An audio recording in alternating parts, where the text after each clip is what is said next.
Now in this experiment, we are going to do the experiment, collect data. I'm going to show you how to draw a graph of line of best fit, then how marks are awarded on the graph, how marks are awarded in filling the table. Then I'm going to show you, how do we calculate or find the gradient of a graph, what is advised, how do we find the, how do we interpret what does the gradient of this graph represent and what does the y-intercept, that is a C, represent. Then at the end of the calculation, I'm going to show you what is the aim of this experiment. As I always advise to my learners, when you have a question paper, the practical, kindly always go through the question paper so that you can be able to understand. Now, the first part is that you're always given apparatus. The first thing to do after, the first thing to do before going through the question is always to confirm. Can you confirm the apparatus that you've been given? Are they available? So they don't want to miss a place. So the first thing to do when you're given a KCSE physics practical, the first thing is to confirm if the apparatus that are listed on the screen there, if the apparatus that are listed on the question are there. For this case, the apparatus we have as follows. The first apparatus is 2 cells in a cell holder. And there we have the cells are here. Let's going to put them in a cell holder. Okay, so we have 2 cells in a cell holder. That is confirmed. A switch. Switch is here. There's the switch. Micrometer screw gauge. We have the micrometer screw gauge. It's here with us. There's the micrometer screw gauge. Ammeter. Ammeter is here. It's working. There's an ammeter. We have the voltmeter. Voltmeter is also here working. That's confirmed. We have a jockey. Jockey is here. The jockey. Connecting wires with crocodile clips. The connecting wires are here. So, and then we have nichrome wire mounted on a millimeter scale. That is here. So we have what we need. Now, after you've confirmed the apparatus that you need around there on your station, the next thing that you need to do before you start the experiment, kindly go through the question. Just understand what the question requires. Go through the procedure as follows. So you are told to proceed as follows. Using a micrometer screw gauge, measure and record the diameter D of the wire. Okay. Part B, set up the apparatus as shown in the figure 1, which you can able to see on the diagram. That is the figure that you're going to use to answer the questions. How to set up the experiment so that you can able to record the data. Now, using the voltmeter, measure the potential difference E across the battery before closing the switch. The next part, part D, adjust the length L of the wire to 0.1 millimeter. That is 10 centimeter. Close the switch. Read and record the value of the current I in the table 1, which you can able to see on the diagram on your screen. Now, part E, repeat D for other values of L given in the table 1. Then complete the table. Part F, on the grid provided, plot the graph 1 over I on the y-axis against the L. Then part G is now questions from the graph, and so now we can able to start. So this. Okay, it is always good to confirm that so that you may start an experiment and maybe there is some part of it that requires maybe editing.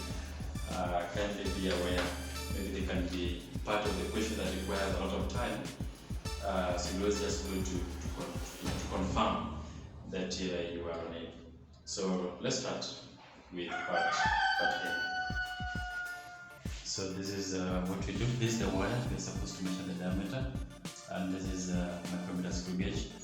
If you have a challenge in using micrometer screw gauge, kindly watch the video that you can able to see its link above.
So I was just doing that to ensure that the wire is straight. That is, it's necessary. Now, it is always easier to arrange the apparatus exactly the way they are on the figure, as you can able to see. So I'm going to place this closer to me. So we have this closer to me. Then from here, on my left, I'm going to have an ammeter. As you can able to see very far. So an ammeter here. The battery with the negative terminal this side. So I'll place it this way. Negative terminal. No, it's negative here. This positive. Negative this side. Negative here. Okay. The switch is here. Always open the switch before you complete the circuit. The voltmeter, not indicated. We will need it. So using the voltmeter, measure the potential of E across the battery before closing the switch. Okay. So the first thing to do is to ensure that the apparatus connected. Okay.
The cells are new, but then the reading here is 2.85.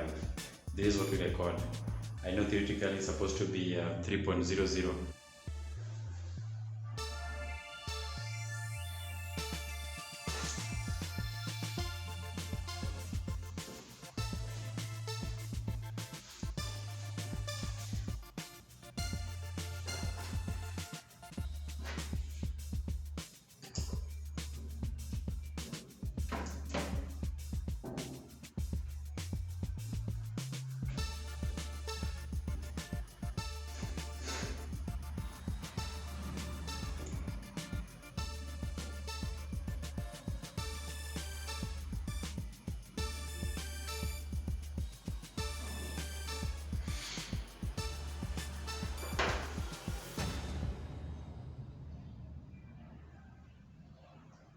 The ammeter reading is showing negative.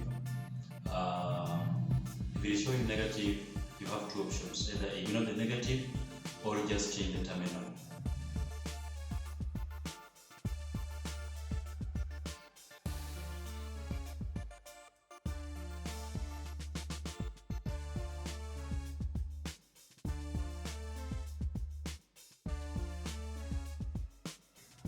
So now you can able to see it showing a positive value.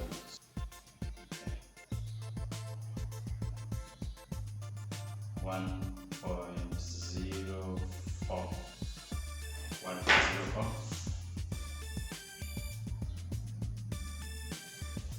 at 20 centimeter.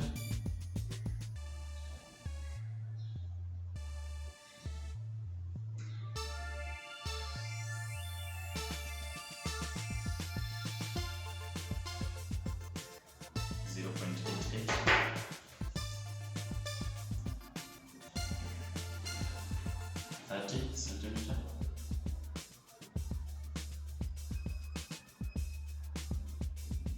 0.75, 40 centimeter,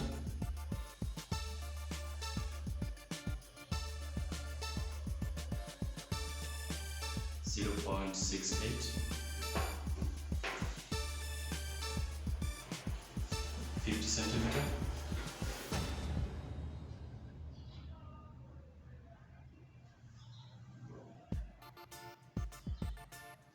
0.60,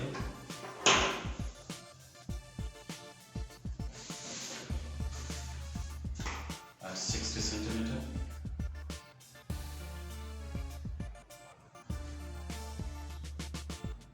0.55,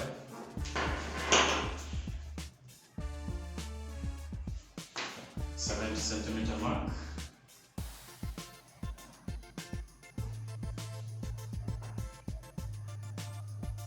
short is stable,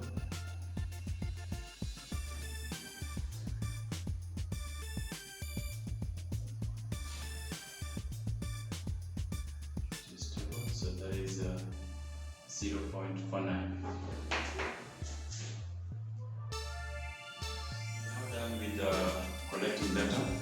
Now the next part of this question is analysis and interpretation of this data using the graph. So let's proceed on how to complete the table and drawing a graph. So because I will need a working space, so the first thing to do, now that I have my data, and I've already checked that there is no other measurement that I'm supposed to take using this setup. So I will switch off and then just dismantle so that I can able to have space to work. Okay.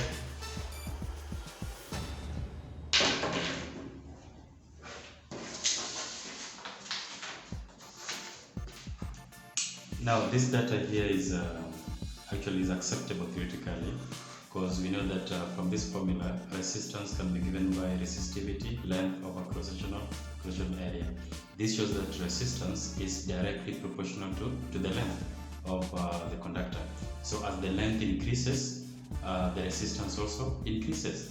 Then from Ohm's law, V is equal to IR, you can able to see clearly that I, for the symbol, I is inversely proportional to the resistance. So if resistance is increasing, that means current will decrease, and that's what we are observing here. Now, without wasting time, so let's find the reciprocal of I. So that is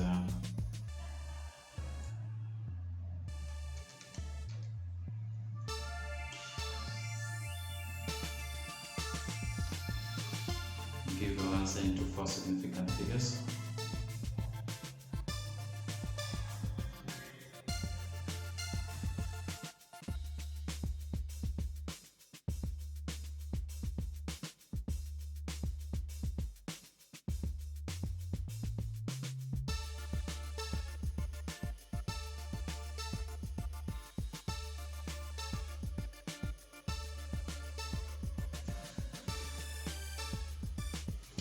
So the next thing is to plot this work here, but now this this was a scanned paper, so the graph is not clear. I will use my book here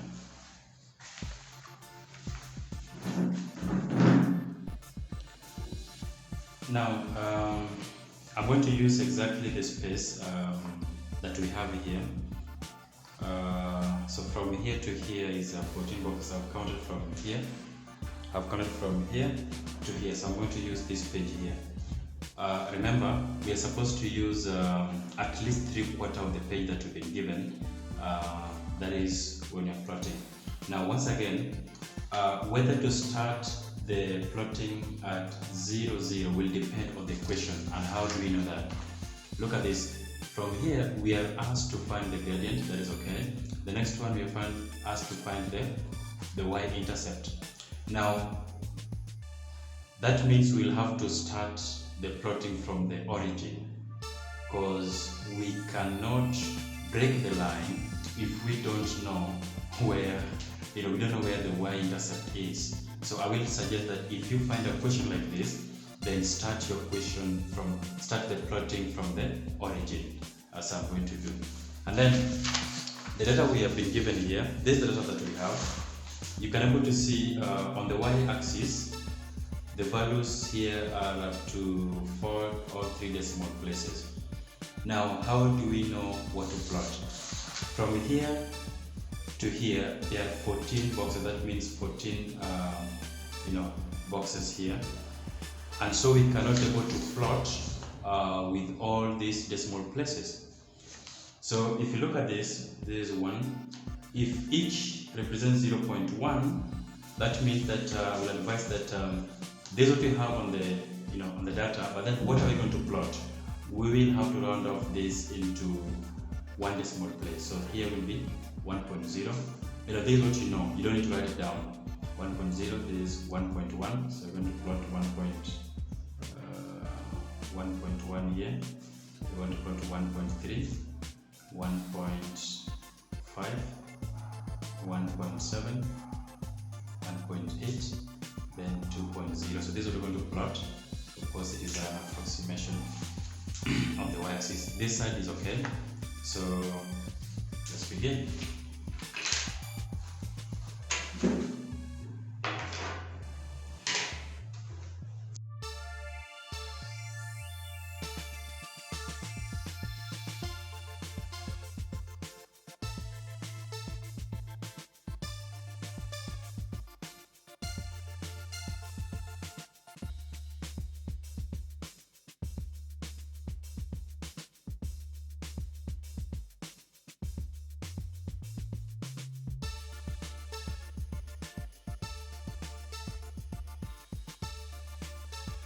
Remember, on the y-axis, the highest value is 2.04.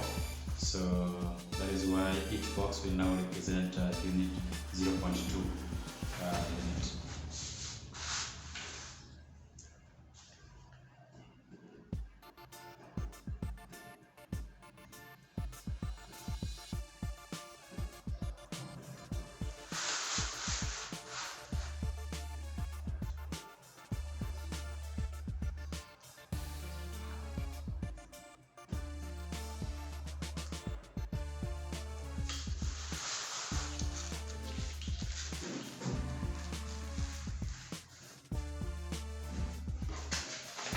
The next thing is now to plot the values.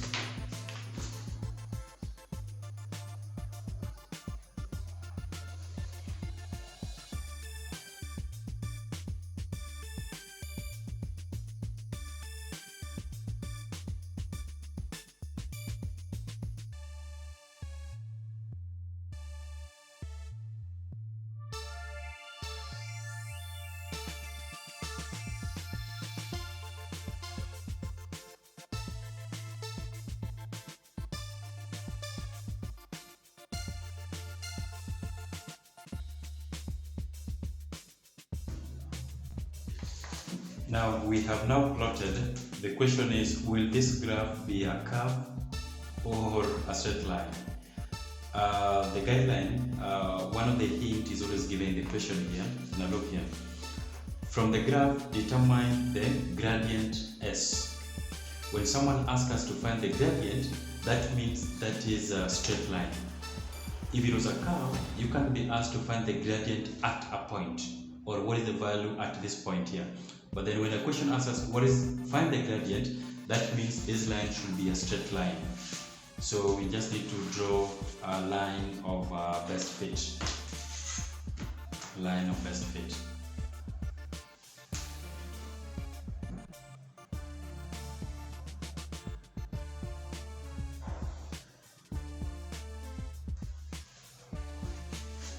So at least 2 points are out on this side, 2 points are out on the other side. So this is a line of best fit.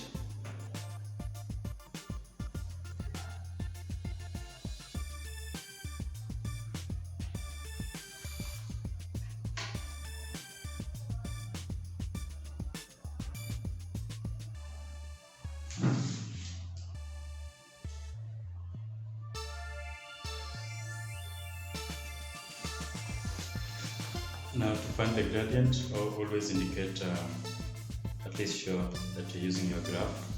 So you're going to find the gradient at this particular point. So now this point here is this is 0.15, 1.08, and then this particular point here. Remember, when you're choosing the points, they must be on the graph. So that is 0.5 and 1.64.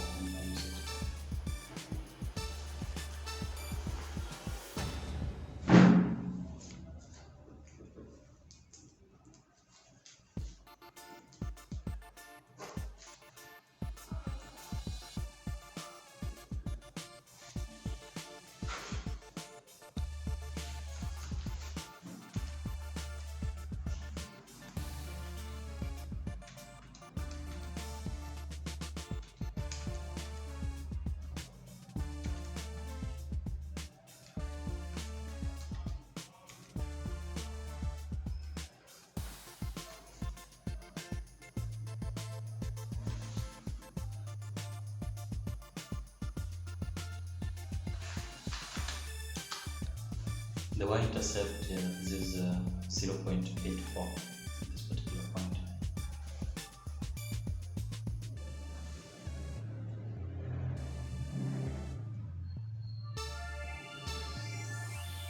Now we need to give the unit of the gradient. That means we need to understand, what are we working out here. So if you look at this, the change in y, that is a meter, and then this is in meters. So we have per amps, and then per meter. That is the unit.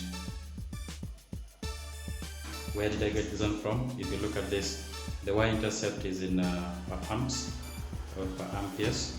And then this one here is in meters. So if you want change in this over change in this, that will be what we have here. So per amperes per meters, that is the unit of the gradient.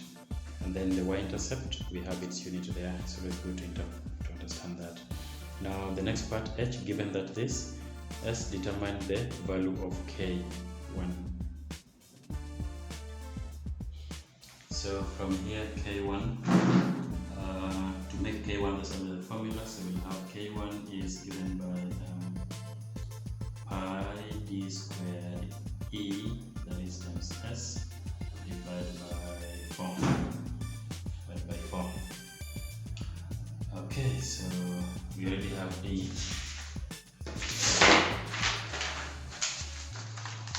So our value of D, that is from here, 0.00. So pi d squared, that is 0.0042, and if we square E, we got to be 2.85. S is here, 1.6, so times 1.6, and all of this divided by 4. Of course, we make use of a calculator.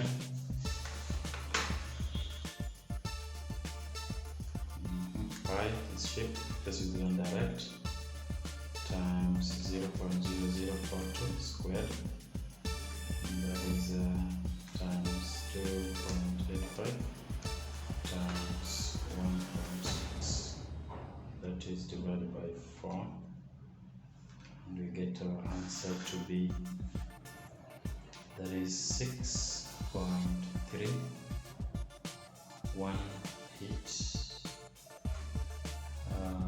times 10.85.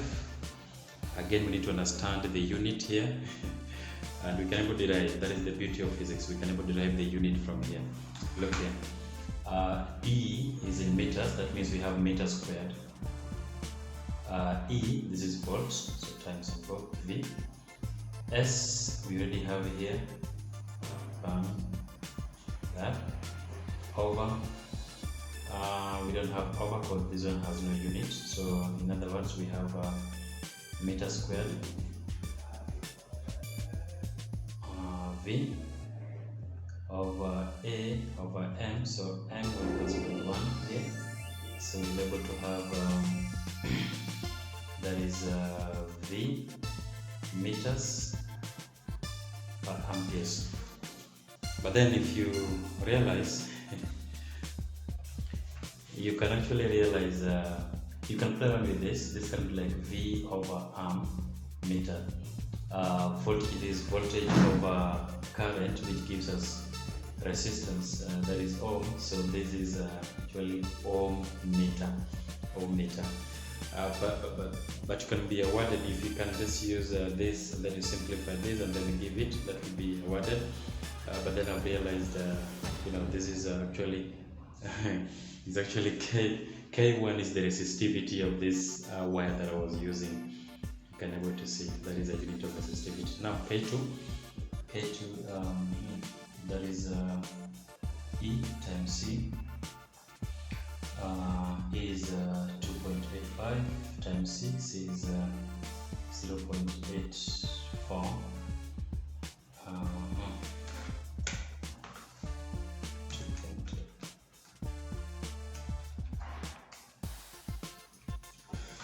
So that is 2.394.